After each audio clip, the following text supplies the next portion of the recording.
اعوذ باللہ من الشیطان الرجیم پناہ مانگتا ہوں میں اللہ کی شیطان مردود سے۔ بسم اللہ الرحمن الرحیم شروع اللہ کا نام لے کر جو بڑا مہربان نہایت رحم والا ہے۔ احمق لوگ کہیں گے کہ مسلمان جس قبلے پر پہلے سے چلے آتے تھے اب اس سے کیوں منہ پھیر بیٹھے؟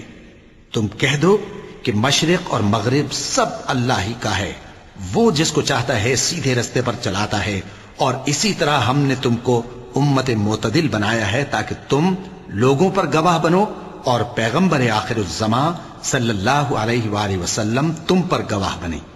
اور جس قبلے پر تم پہلے تھے اس کو ہم نے اس لیے مقرر کیا تھا کہ معلوم کریں کہ کون ہمارے پیغمبر کا تابع رہتا ہے اور کون الٹے پاؤں پھر جاتا ہے۔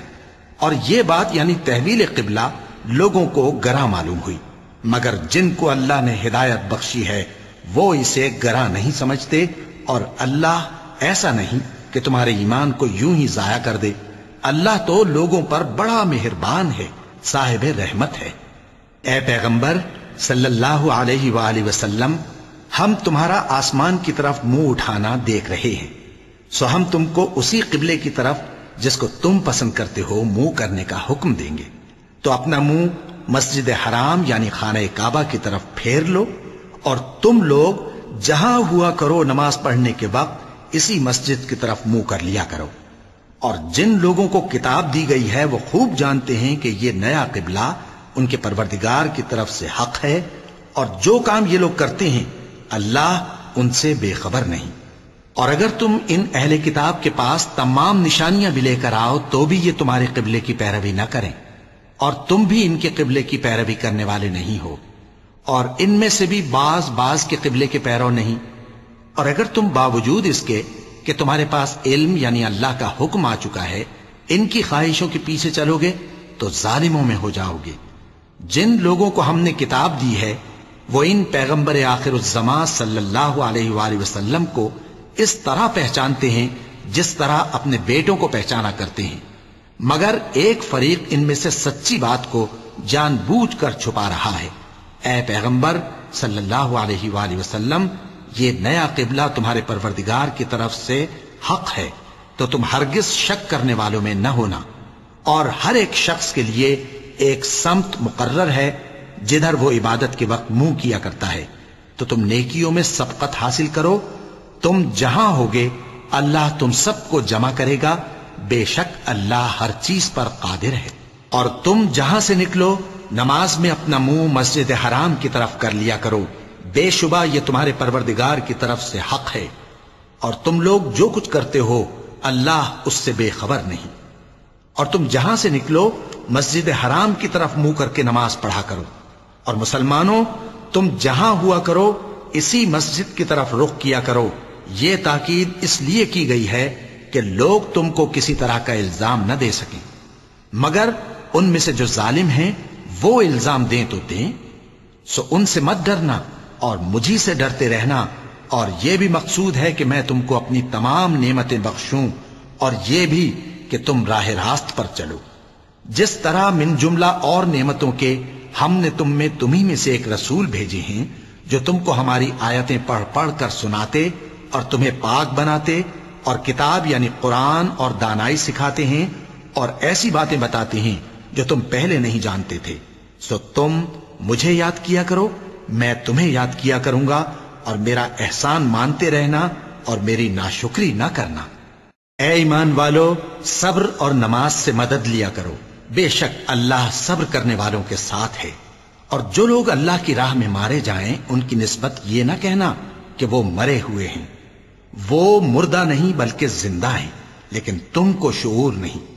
اور ہم کسی قدر خوف اور بھوک اور مال اور جانوں اور میووں کے نقصان سے تمہاری آزمائش کریں گے، اور صبر کرنے والوں کو بشارت سنا دو کہ ان لوگوں پر جب کوئی مصیبت واقع ہوتی ہے تو کہتے ہیں کہ ہم اللہ ہی کا مال ہیں اور اسی کی طرف لوٹ کر جانے والے ہیں۔ یہی لوگ ہیں جن پر ان کے پروردگار کی عنایتیں ہیں اور خصوصی رحمت بھی ہے، اور یہی سیدھے رستے پر ہیں۔ بے شک کوہ صفا اور مروہ اللہ کی نشانیوں میں سے ہیں، تو جو شخص خانہ کعبہ کا حج یا عمرہ کرے اس پر کچھ گناہ نہیں کہ دونوں کے درمیان چکر لگائے، بلکہ یہ ایک نیک کام ہے، اور جو کوئی نیک کام کرے تو اللہ قدردان ہے، دانا ہے۔ جو لوگ ہمارے حکموں اور ہدایتوں کو جو ہم نے نازل کی ہیں کسی غرض فاسد سے چھپاتے ہیں، باوجود کہ ہم نے ان کو لوگوں کے سمجھانے کے لیے اپنی کتاب میں کھول کھول کر بیان کر دیا ہے، ایسوں پر اللہ اور تمام لعنت کرنے والے لعنت کرتے ہیں۔ ہاں، جو توبہ کرتے ہیں اور اپنی حالت درست کر لیتے ہیں اور احکام الہی کو صاف صاف بیان کر دیتے ہیں تو میں ان کے قصور معاف کر دیتا ہوں، اور میں بڑا معاف کرنے والا بڑا مہربان ہوں۔ جو لوگ کافر ہوئے اور کافر ہی مرے، ایسوں پر اللہ کی اور فرشتوں کی اور انسانوں کی سب کی لعنت، وہ ہمیشہ اسی لعنت میں گرفتار رہیں گے۔ ان سے نہ تو عذاب ہلکا ہی کیا جائے گا اور نہ انہیں کچھ مہلت ملے گی۔ اور لوگوں، تمہارا معبود ایک ہی معبود ہے، اس بڑے مہربان اور رحم والے کے سوا کوئی عبادت کے لائق نہیں۔ بے شک آسمانوں اور زمین کے پیدا کرنے میں اور رات اور دن کے ایک دوسرے کے پیچھے آنے جانے میں اور کشتیوں اور جہازوں میں جو سمندر میں لوگوں کے فائدے کے لیے رواں ہیں، اور میں جس کو اللہ آسمان سے برساتا اور اس سے زمین کو اس کے مردہ ہو جانے کے بعد زندہ یعنی خشک ہو جانے کے بعد سرسبز کر دیتا ہے، اور زمین پر ہر قسم کے جانور پھیلانے میں اور ہواؤں کے چلانے میں اور بادلوں میں جو آسمان اور زمین کے درمیان گھرے رہتے ہیں، عقل مندوں کے لیے اللہ کی قدرت کی نشانیاں ہیں۔ اور بعض لوگ ایسے ہیں جو غیر اللہ کو اللہ کا شریک بناتے اور ان سے اللہ کی سی محبت کرتے ہیں، لیکن جو ایمان والے ہیں وہ تو اللہ ہی کے سب سے زیادہ دوست دار ہیں۔ اور اے کاش ظالم لوگ جو بات عذاب کے وقت دیکھیں گے اب دیکھ لیتے کہ سب طرح کی طاقت اللہ ہی کو ہے، اور یہ کہ اللہ سخت عذاب کرنے والا ہے۔ اس دن کفر کے پیشوا اپنے پیروں سے بیزاری ظاہر کریں گے اور دونوں عذاب الہی دیکھ لیں گے اور ان کے آپس کے تعلقات منقطع ہو جائیں گے۔ یہ حال دیکھ کر پیروی کرنے والے حسرت سے کہیں گے کہ اے کاش ہمیں پھر دنیا میں جانا نصیب ہو، تاکہ جس طرح یہ ہم سے بیزار ہو رہے ہیں اسی طرح ہم بھی ان سے بیزار ہوں۔ اس طرح اللہ ان کے اعمال حسرت بنا کر دکھائے گا اور وہ دوزخ سے نکل نہیں سکیں گے۔ لوگوں، جو چیزیں زمین میں حلال طیب ہیں وہ کھاؤ، اور شیطان کے قدموں پر نہ چلو، وہ تمہارا کھلا دشمن ہے۔ وہ تو تم کو برائی اور بے حیائی ہی کے کام کرنے کو کہتا ہے، اور یہ بھی کہ اللہ کی نسبت ایسی باتیں کہو جن کا تمہیں کچھ بھی علم نہیں۔ اور جب ان لوگوں سے کہا جاتا ہے کہ جو کتاب اللہ نے نازل فرمائی ہے اس کی پیروی کرو، تو کہتے ہیں نہیں، بلکہ ہم تو اسی چیز کی پیروی کریں گے جس پر ہم نے اپنے باپ دادا کو پایا۔ بھلا اگرچہ ان کے باپ دادا نہ کچھ سمجھتے ہوں اور نہ سیدھے رستے پر ہوں، تب بھی وہ انہی کی تقلید کیے جائیں گے۔ جو لوگ کافر ہیں ان کی مثال اس شخص کی سی ہے جو کسی ایسی چیز کو آواز دے جو پکار اور آواز کے سوا کچھ سن نہ سکے۔ یہ بہرے ہیں، گونگے ہیں، اندھے ہیں کہ کچھ سمجھ ہی نہیں سکتے۔ اے اہل ایمان، جو پاکیزہ چیزیں ہم نے تم کو عطا فرمائی ہیں ان کو کھاؤ، اور اگر اللہ ہی کے بندے ہو تو اس کی نعمتوں کا شکر بھی ادا کرو۔ اس نے تو تم پر بس مرا ہوا جانور اور لہو اور سور کا گوشت اور جس چیز پر اللہ کے سوا کسی اور کا نام پکارا جائے حرام کر دیا ہے۔ ہاں، جو مجبور ہو جائے بشرطے کہ اللہ کی نافرمانی نہ کرے اور حد ضرورت سے باہر نہ نکل جائے، اس پر کچھ گناہ نہیں۔ بے شک اللہ بخشنے والا ہے، رحم کرنے والا ہے۔ جو لوگ اللہ کی کتاب سے ان آیتوں اور ہدایتوں کو جو اس نے نازل فرمائی ہیں چھپاتے اور ان کے بدلے تھوڑی سی قیمت یعنی دنیاوی منفعت حاصل کرتے ہیں، وہ اپنے پیٹوں میں محض آگ بھرتے ہیں۔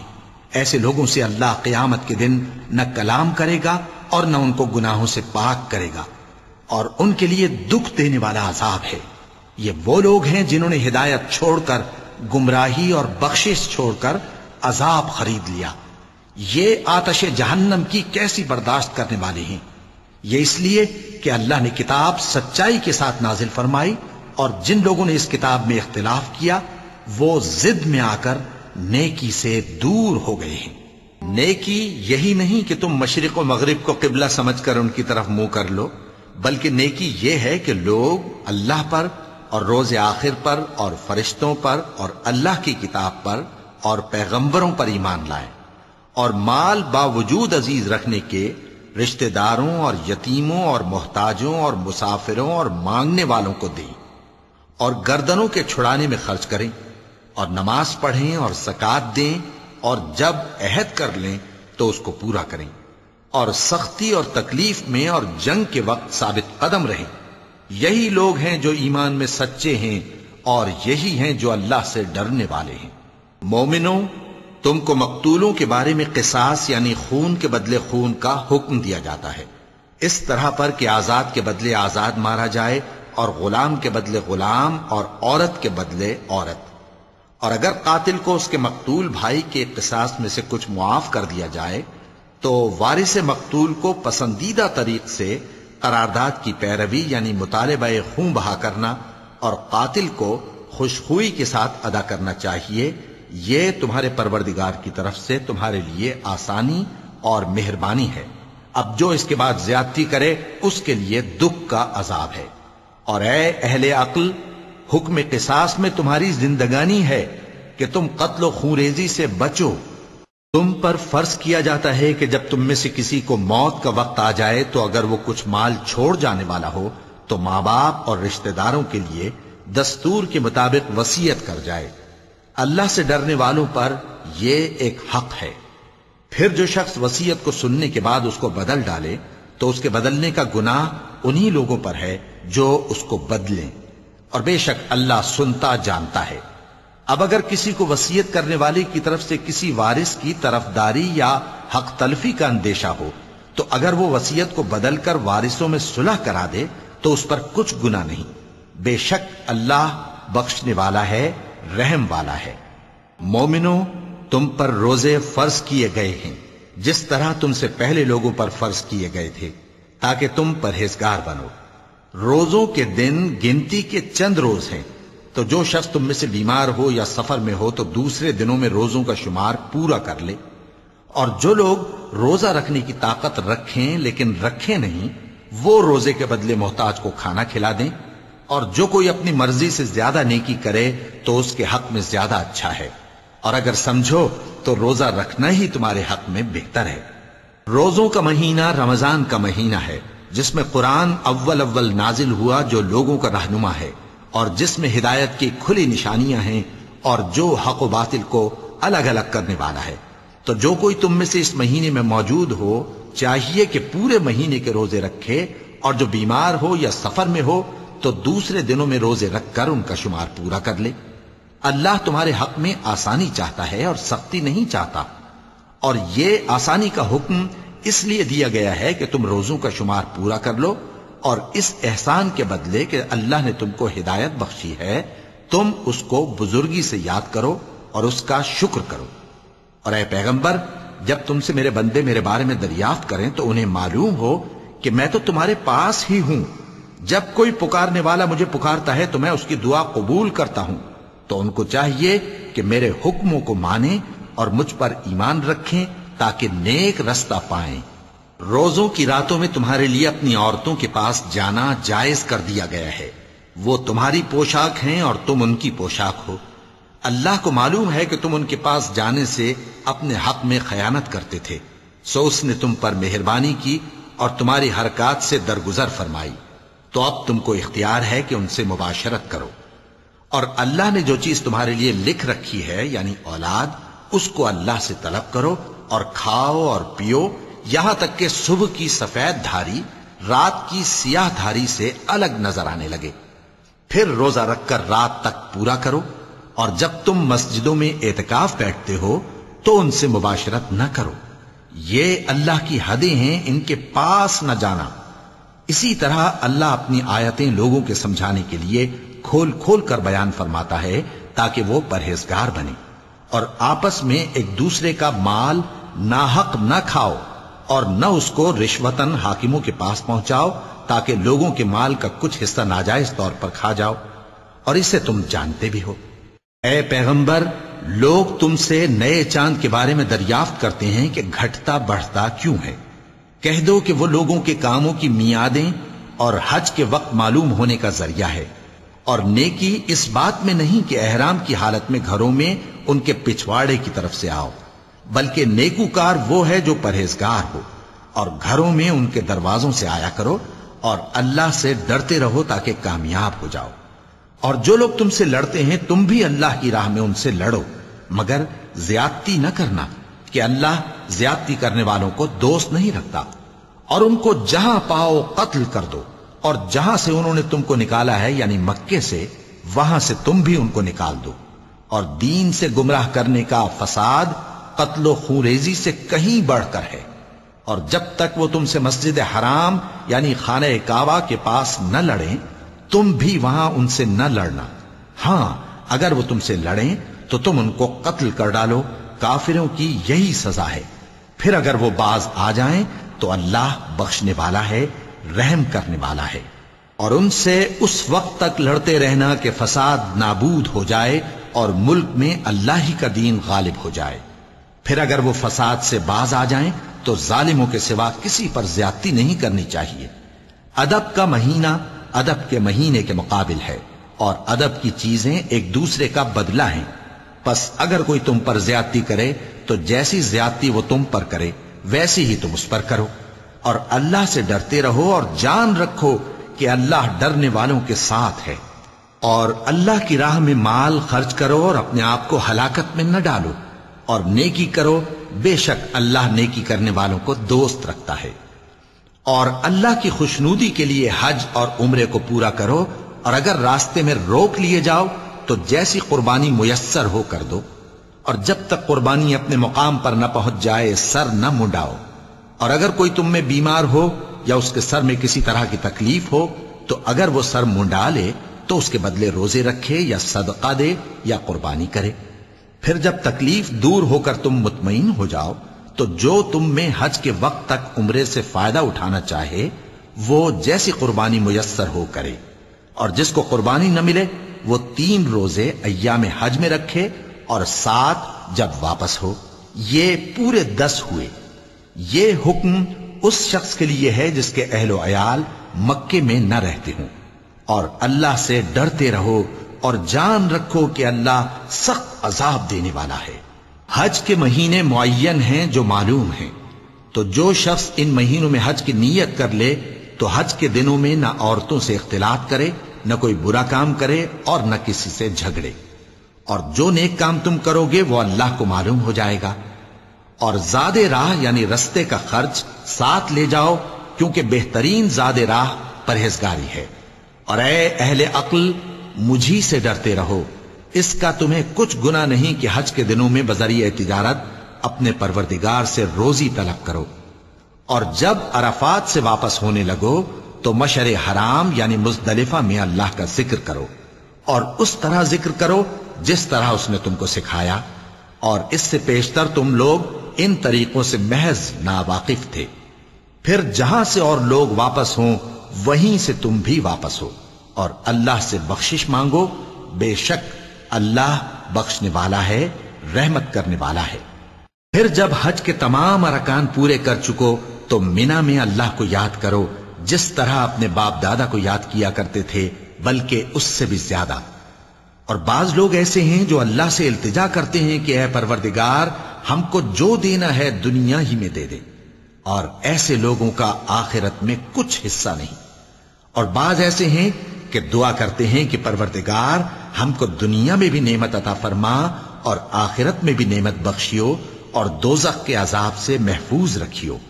یہی لوگ ہیں جن کے لیے ان کے کاموں کا حصہ یعنی اجر نیک تیار ہے، اور اللہ جلد حساب لینے والا ہے۔ اور قیام منی کے دنوں میں جو گنتی کے دن ہیں اللہ کو یاد کرو، اگر کوئی جلدی کرے اور 2 ہی دن میں چل دے تو اس پر بھی کچھ گناہ نہیں، اور جو بات تک ٹھہرا رہے اس پر بھی کچھ گناہ نہیں۔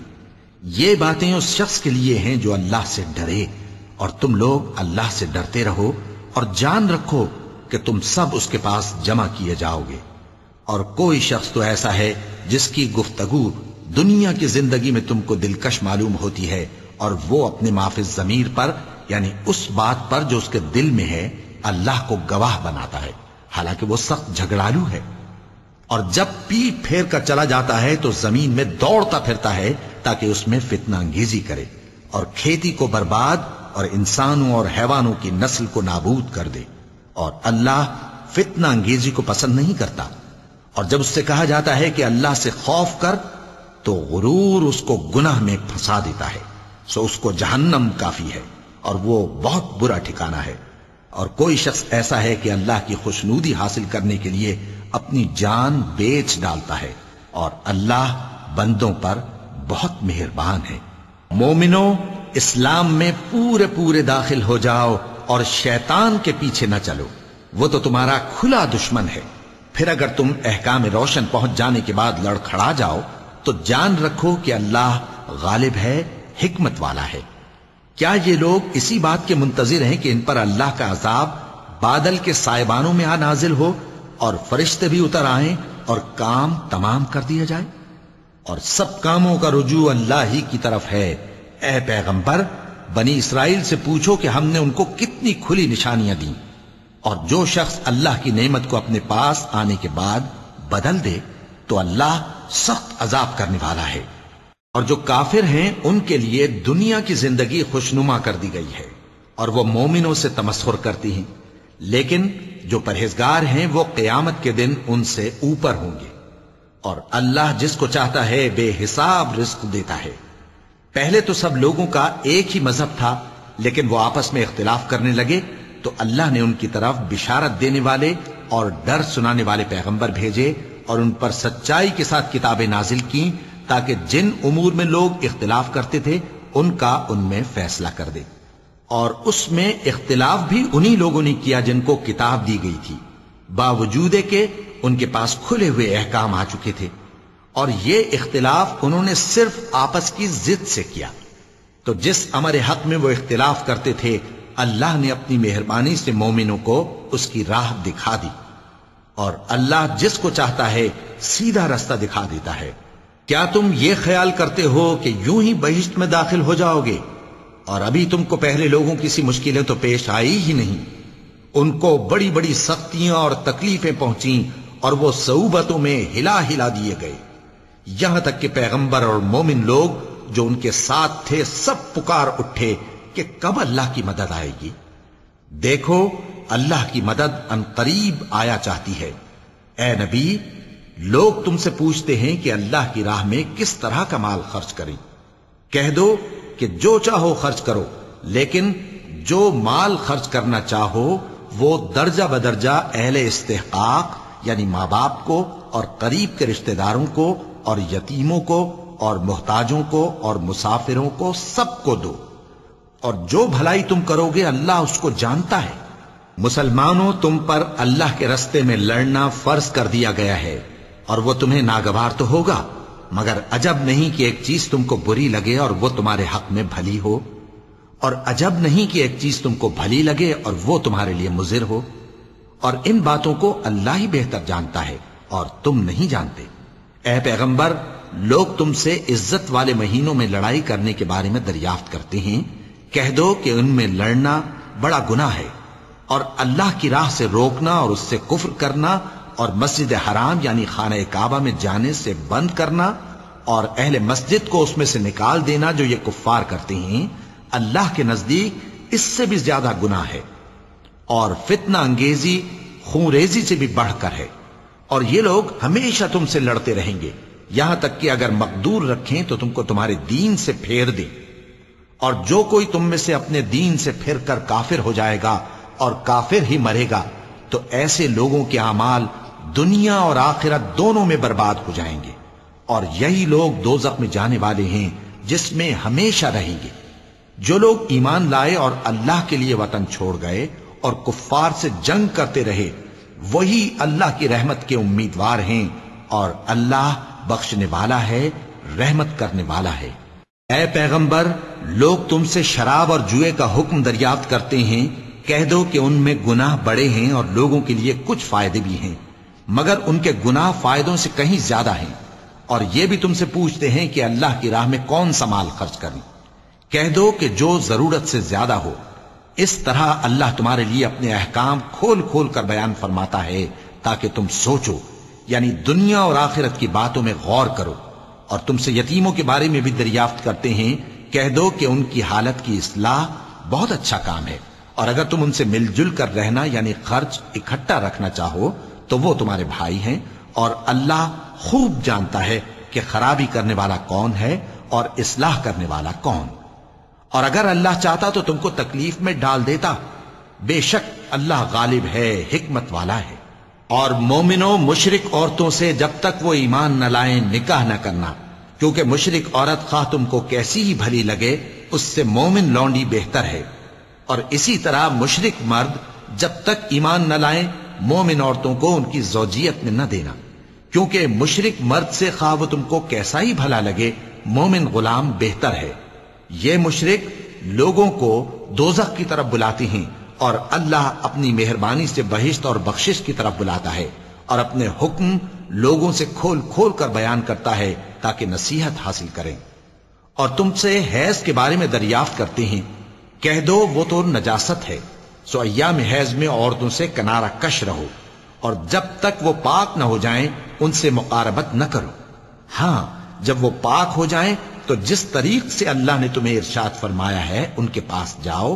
کچھ شک نہیں کہ اللہ توبہ کرنے والوں اور پاک صاف رہنے والوں کو دوست رکھتا ہے. تمہاری عورتیں تمہاری کھیتی ہیں، تو اپنی کھیتی میں جس طرح چاہو جاؤ، اور اپنے لیے نیک عمل آگے بھیجو، اور اللہ سے ڈرتے رہو، اور جان رکھو کہ ایک دن تمہیں اس کے روبرو حاضر ہونا ہے. اور اے پیغمبر ایمان والوں کو بشارت سنا دو، اور اللہ کے نام کو اس بات کا ہیلا نہ بنانا کہ اس کی قسمیں کھا کھا کر سلوک کرنے اور پرہیزگاری کرنے اور لوگوں میں صلح و سازگاری کرانے سے رک جاؤ. اور اللہ سب کچھ سنتا ہے، جانتا ہے. اللہ تمہاری لغو قسموں پر تم سے مواخذہ نہیں کرے گا، لیکن جو قسمیں تم قصد دلی سے کھاؤ گے ان پر مواخذہ کرے گا. اور اللہ بخشنے والا ہے، بردبار ہے. جو لوگ اپنی عورتوں کے پاس جانے کی قسم کھا لیں ان کو 4 مہینے تک انتظار کرنا چاہیے. اگر اس عرصے میں قسم سے رجوع کر لیں تو اللہ بخشنے والا ہے، مہربان ہے. اور اگر طلاق کا ارادہ کر لیں تو بھی اللہ سنتا ہے، جانتا ہے. اور طلاق والی عورتیں 3 حیض تک اپنے تئیں روکے رہیں، اور اگر وہ اللہ اور روز قیامت پر ایمان رکھتی ہیں تو ان کو جائز نہیں کہ اللہ نے جو کچھ ان کے شکم میں پیدا کیا ہے اس کو چھپائیں. اور ان کے خاوند اگر پھر موافقت چاہیں تو اس مدت میں وہ ان کو اپنی زوجیت میں لے لینے کے زیادہ حقدار ہیں. اور عورتوں کا حق مردوں پر ویسا ہی ہے جیسے دستور کے مطابق مردوں کا حق عورتوں پر ہے. البتہ مردوں کو عورتوں پر 1 درجہ فضیلت ہے، اور اللہ غالب ہے، صاحب حکمت ہے. طلاق صرف 2 بار ہے، یعنی جب 2 دفعہ طلاق دے دی جائے تو پھر عورتوں کو یا تو بطریق شائستہ نکاح میں رہنے دینا ہے یا بھلائی کے ساتھ چھوڑ دینا. اور یہ جائز نہیں کہ جو مہر تم ان کو دے چکے ہو اس میں سے کچھ واپس لے لو. ہاں اگر زن و شوہر کو خوف ہو کہ وہ اللہ کی حدوں کو قائم نہیں رکھ سکیں گے تو اگر عورت خاوند کے ہاتھ سے رہائی پانے کے بدلے میں کچھ دے ڈالے تو دونوں پر کچھ گناہ نہیں. یہ اللہ کی مقرر کی ہوئی حدیں ہیں، ان سے باہر نہ نکلنا. اور جو لوگ اللہ کی حدوں سے باہر نکل جائیں گے وہ گناہگار ہوں گے. پھر اگر شوہر 2 طلاقوں کے بعد تیسری طلاق عورت کو دے دے تو اس کے بعد جب تک عورت کسی دوسرے شخص سے نکاح نہ کر لے اس پہلے شوہر پر حلال نہ ہوگی. ہاں اگر دوسرا خاوند بھی طلاق دے دے اور عورت اور پہلا خاوند پھر ایک دوسرے کی طرف رجوع کر لیں تو ان پر کچھ گناہ نہیں، بشرطے کہ دونوں یقین کریں کہ اللہ کی حدوں کو قائم رکھ سکیں گے. اور یہ اللہ کی حدیں ہیں، ان کو وہ ان لوگوں کے لیے بیان فرماتا ہے جو علم رکھتے ہیں. اور جب تم عورتوں کو 2 دفعہ طلاق دے چکو اور ان کی عدت پوری ہو جائے تو انہیں یا تو حسن سلوک سے نکاح میں رہنے دو یا بطریق شائستہ رخصت کر دو. اور اس نیت سے ان کو نکاح میں نہ رہنے دینا چاہیے کہ انہیں تکلیف دو اور ان پر زیادتی کرو. اور جو ایسا کرے گا وہ اپنا ہی نقصان کرے گا. اور اللہ کے احکام کو ہنسی اور کھیل نہ بناؤ. اور اللہ نے تم کو جو نعمتیں بخشی ہیں اور تم پر جو کتاب اور دانائی کی باتیں نازل کی ہیں جن سے وہ تمہیں نصیحت فرماتا ہے ان کو یاد کرو، اور اللہ سے ڈرتے رہو، اور جان رکھو کہ اللہ ہر چیز سے واقف ہے۔ اور جب تم عورتوں کو طلاق دے چکو اور ان کی عدت پوری ہو جائے تو ان کو اپنے شوہروں کے ساتھ جب وہ آپس میں جائز طور پر راضی ہو جائیں نکاح کرنے سے مت روکو۔ اس حکم سے اس شخص کو نصیحت کی جاتی ہے جو تم میں اللہ اور روز آخر پر یقین رکھتا ہے۔ یہ تمہارے لیے نہایت خوب اور بہت پاکیزگی کی بات ہے، اور اللہ جانتا ہے اور تم نہیں جانتے۔ اور مائیں اپنے بچوں کو پورے 2 سال دودھ پلائیں، یہ حکم اس شخص کے لیے ہے جو پوری مدت تک دودھ پلوانا چاہے، اور دودھ پلانے والی ماؤں کا کھانا اور کپڑا دستور کے مطابق باپ کے ذمے ہوگا۔ کسی شخص کو اس کی طاقت سے زیادہ تکلیف نہیں دی جاتی، تو یاد رکھو کہ نہ تو ماں کو اس کے بچے کے سبب نقصان پہنچایا جائے اور نہ باپ کو اس کی اولاد کی وجہ سے نقصان پہنچایا جائے، اور اسی طرح نان و نفقہ بچے کے وارث کے ذمے ہے۔ اور اگر دونوں یعنی ماں باپ آپس کی رضامندی اور صلاح سے بچے کا دودھ چھڑانا چاہیں تو ان پر کچھ گناہ نہیں، اور اگر تم اپنی اولاد کو دودھ پلوانا چاہو تو تم پر کچھ گناہ نہیں، بشرطے کہ تم دودھ پلانے والیوں کو دستور کے مطابق ان کا حق جو تم نے دینا کیا تھا دے دو۔ اور اللہ سے ڈرتے رہو اور جان رکھو کہ جو کچھ تم کرتے ہو اللہ اس کو دیکھ رہا ہے۔ اور جو لوگ تم میں سے مر جائیں اور عورتیں چھوڑ جائیں تو وہ عورتیں 4 مہینے اور 10 دن اپنے آپ کو روکے رہیں، اور جب یہ عدت پوری کر چکیں اور اپنے حق میں پسندیدہ کام یعنی نکاح کر لیں تو تم پر کچھ گناہ نہیں، اور اللہ تمہارے سب کاموں سے واقف ہے۔ اگر تم اشارے کنائے میں عورتوں کو نکاح کا پیغام بھیجو یا نکاح کی خواہش کو اپنے دلوں میں مخفی رکھو تو تم پر کچھ گناہ نہیں۔ اللہ کو معلوم ہے کہ تم ان سے نکاح کا ذکر کرو گے، مگر ایام عدت میں اس کے سوا کے دستور کے مطابق کوئی بات کہہ دو، پوشیدہ طور پر ان سے قول و قرار نہ کرنا، اور جب تک عدت پوری نہ ہو لے نکاح کا پختہ ارادہ نہ کرنا۔ اور جان رکھو کہ جو کچھ تمہارے دلوں میں ہے اللہ کو سب معلوم ہے، تو اس سے ڈرتے رہو اور جان رکھو کہ اللہ بخشنے والا ہے، حلم والا ہے۔ اور اگر تم عورتوں کو ان کے پاس جانے یا ان کا مہر مقرر کرنے سے پہلے طلاق دے دو تو تم پر کچھ گناہ نہیں، ہاں ان کو دستور کے مطابق کچھ خرچ ضرور دو، یعنی مقدور والا اپنے مقدور کے مطابق دے اور تنگ دست اپنی حیثیت کے مطابق۔ نیک لوگوں پر یہ ایک طرح کا حق ہے۔ اور اگر تم عورتوں کو ان کے پاس جانے سے پہلے طلاق دے دو لیکن مہر مقرر کر چکے ہو تو آدھا مہر دینا ہوگا۔ ہاں اگر عورتیں مہر بخش دیں یا مرد جن کے ہاتھ میں عقد نکاح ہے اپنا حق چھوڑ دیں اور پورا مہر دے دیں تو ان کو اختیار ہے۔ اور اگر تم مرد لوگ ہی اپنا حق چھوڑ دو تو یہ پرہیزگاری کی بات ہے، اور آپس میں بھلائی کرنے کو فراموش نہ کرنا۔ کچھ شک نہیں کہ اللہ تمہارے سب کاموں کو دیکھ رہا ہے۔ مسلمانوں، سب نمازیں خصوصاً بیچ کی نماز یعنی نماز عصر پورے اہتمام کے ساتھ ادا کرتے رہو، اور اللہ کے آگے ادب سے کھڑے رہا کرو۔ پھر اگر تم خوف کی حالت میں ہو تو پیادے یا سوار جس حال میں ہو نماز پڑھ لو۔ پھر جب امن و اطمینان ہو جائے تو جس طریق سے اللہ نے تم کو سکھایا ہے جو تم پہلے نہیں جانتے تھے اللہ کو یاد کرو۔ اور جو لوگ تم میں سے مر جائیں اور عورتیں چھوڑ جائیں وہ اپنی عورتوں کے حق میں وصیت کر جائیں کہ ان کو 1 سال تک خرچ دیا جائے اور گھر سے نہ نکالی جائیں۔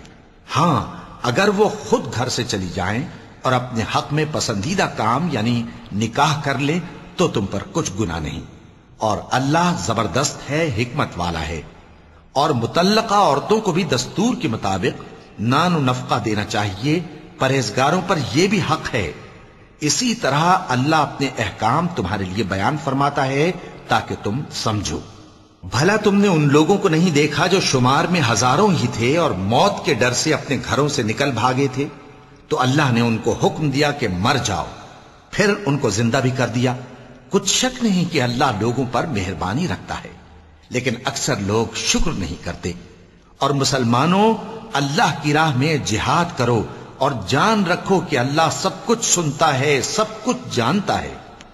کون ہے کہ اللہ کو قرض حسنہ دے کہ وہ اس کے بدلے اس کو کئی گنا زیادہ دے گا؟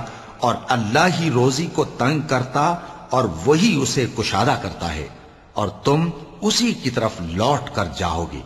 بھلا تم نے بنی اسرائیل کی ایک جماعت کو نہیں دیکھا جس نے موسیٰ کے بعد اپنے پیغمبر سے کہا کہ آپ ہمارے لیے ایک بادشاہ مقرر کر دیں تاکہ ہم اللہ کی راہ میں جہاد کریں؟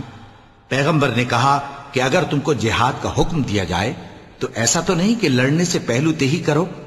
وہ کہنے لگے کہ ہم اللہ کی راہ میں کیوں نہ لڑیں گے جبکہ ہم وطن سے خارج اور بال بچوں سے جدا کر دیے گئے۔ پھر جب ان کو جہاد کا حکم دیا گیا تو چند اشخاص کے سوا سب پھر گئے، اور اللہ ظالموں سے خوب واقف ہے۔ اور پیغمبر نے ان سے یہ بھی کہا کہ اللہ نے تم پر طالوت کو بادشاہ مقرر فرمایا ہے۔ وہ بولے کہ اسے ہم پر بادشاہی کا حق کیوں کر ہو سکتا ہے؟ اس سے بڑھ کر بادشاہی کے مستحق تو ہم ہیں، اور اس کے پاس تو بہت سی دولت بھی نہیں۔ پیغمبر نے کہا کہ اللہ نے اس کو تم پر فضیلت دی ہے اور بادشاہی کے لیے منتخب فرمایا ہے۔ اس نے اسے علم بھی بہت سا بخشا ہے اور تن و توش بھی بڑا عطا کیا ہے، اور اللہ کو اختیار ہے جسے چاہے بادشاہی بخشے، وہ بڑا کشائش والا ہے، دانا ہے۔ وَلَقَدْ